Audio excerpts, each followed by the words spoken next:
Right now, though, Hong Kong, which has really hit the headlines in the past few weeks, usually a busy city, not too much unrest to speak of, it's suddenly become the flashpoint for a democracy movement that no one really saw coming.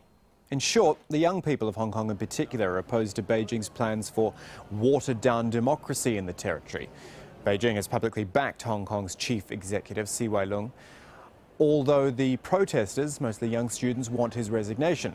This umbrella revolution, as it's become known, has been accused of spreading chaos in the financial hub. There are fears the protests could even lead to a crackdown by local police or forces from the mainland.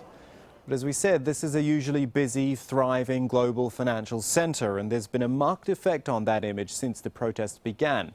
Divya Gopalan has this on the economic impact of Hong Kong's Occupy movement. Without the usual crowds, it's hard to tell that Le Claret Bistro is in a prime location. This should have been the restaurant's opening day. The staff are ready, the coffee's brewing, but the only person being served is the owner.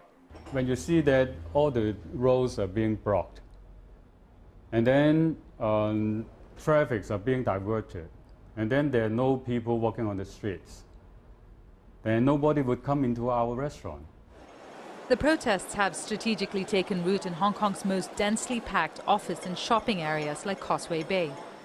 This is normally one of the busiest times of the year for luxury stores, with China's Golden Holiday Week starting. But the cash-rich mainlanders are staying away. And it's frustrating more than just the retailers. Why must you damage the prosperity of Hong Kong in your fight for democracy? The concern is echoed by business leaders who say that if the protests continue, Hong Kong's economy will take a hit.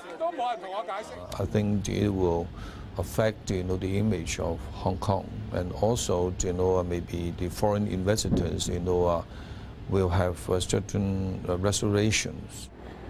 This is where most of the protesters gather. They take up about 3 kilometers of this boulevard. This is normally one of Hong Kong's busiest roads. It connects the east and the west of the island. But the protests have essentially cut the heart of the business district in half, reflecting the divide in Hong Kong's population. Feelings are mixed at the Wan Chai Computer Center.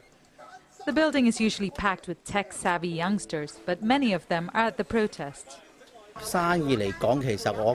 My sales have dropped around 30%, but personally, I think the protesters are very peaceful and I support their campaign. 98% of Hong Kong's businesses are small or medium-sized. It's unclear how long the protests will last, but what business owners do know is that the longer they continue, the less likely their enterprises will survive.